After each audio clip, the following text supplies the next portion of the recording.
In the previous videos, we saw how we can create different views in ARCHICAD using drawing effect and rendering. We also saw how we can create animations and different types of views in the technical views like plan views, elevations, and we can create animation with the solar study and with the walkthrough or fly above the building. So we saw we can create different types of content and display it in many different ways and create a lot of different views using all the ones that we can find here, and then also the variations that we can save. So we can save many different views. We can save schedules, details, again, plan views, sections, 3D plans, 3D sections, and a lot of other stuff that we saw previously. Now, we also saw how we can change materials, customize textures and mapping, and also how to insert lighting. So lighting devices, artificial lights, and also how we can use natural light, HDRI, the sun settings. We also saw how we can create emissive materials, so we can use any object as a lamp if we apply an emissive material. So we saw everything we need to know to create photorealistic renderings here in ARCHICAD and beautiful 3D views. In this video, we're going to talk about the layout book and how we can manage masters and layouts and how we can define our sheets to present our project to after publish our project.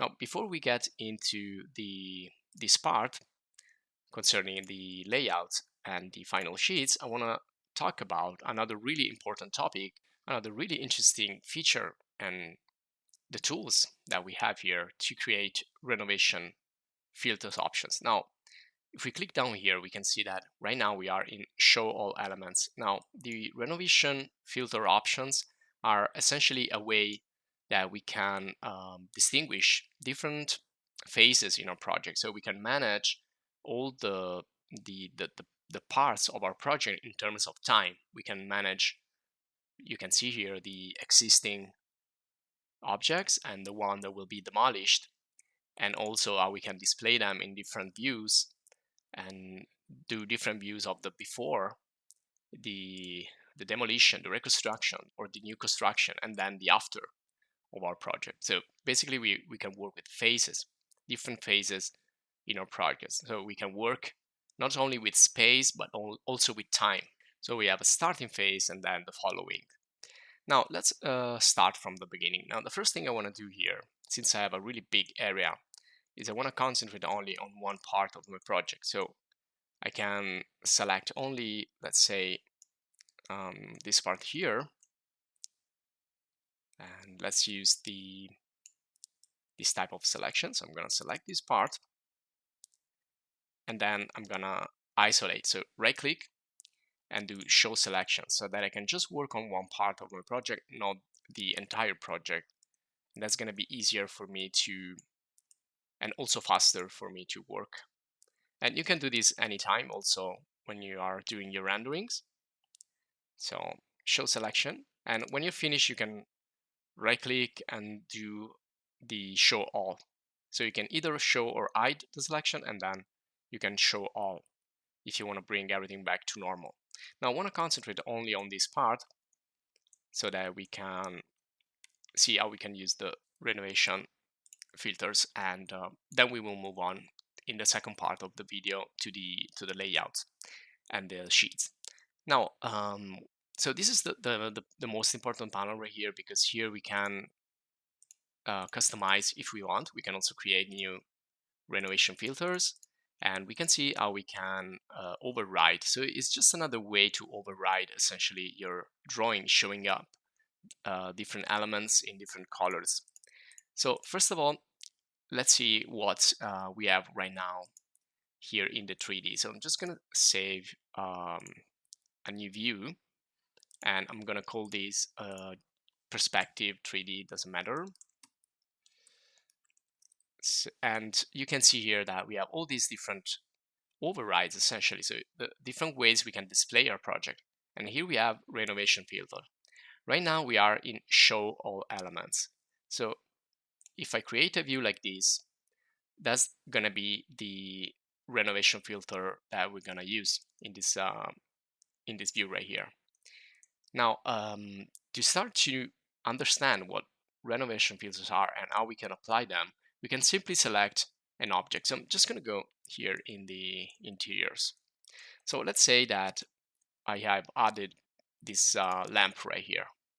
Now, if I click on the settings of this element, I can just scroll down and find out where the information are, like classification and properties. Now, in the classification and properties, you have a lot of information about the object, but you can see here there is a part called renovation. Now, this is where the information about renovation is stored. And you can see that the status of this object is new, which means that this is a new object that has been applied to my project. Now, this is fine. We can leave it here in new because this could be like a new object that we added. Now let's see, for example, this floor. Now again, I can go in the settings, and also here you will find the same exact section for renovation. And you can see that this is also new. But let's say that we want to start to distinguish things that were already there, so existing, and things that have been demolished and also that have been added. So in this case, I want to do this. I want to change this into existing. So if I say, okay, nothing changes right now because at the moment I'm showing all the elements in the filters here. But if I change this, let's say that I only want to see the existing, you can see that only my floor right now is visible because this is the only existing element at the moment in my project. Now, if I move into the others, I can see then what have been demolished, what has changed after the demolition, and also if I added new stuff, and you can see this is all the new stuff that I've added. So right now everything is new except the floor. And then I can go to the following. So this is again new construction. Now we can change also the way this is going to be displayed, and so the override rules. And then finally we have the planned status, which is essentially the end of our work, the final result of our work. So we can see how we can go through all the different phases. Now, if we want to add more things into the existing plan, and then we want to start to demolish something and build up new things, we can start to work now with these phases that we already have. You can see everything is already set up for you. Then I'm going to show you how you can create the new ones. So if I go in the existing plan, right now nothing is there. Now let me go in the ground floor, because this is going to be a little bit easier to work with at the beginning. So let's start in a plan view, and let's also use a really handy palette, which is in the window, palettes, and let's look for renovation. Now this is really handy because we have everything we need here to work with the different filters and the different phases and timing. So we just need to select something. For example, let's say that I want to select the terrain here, and well, this is probably existing, so I can say existing. So I just click, select the object, and switch it to another phase. Now usually most of the things are existing, so let's assume that all the parts here, for example the pillars and the beams and everything else, actually are existing. So what I'm going to do is just deactivate the quick selection and just select all this part and switch everything to existing. So now most of the things in my scene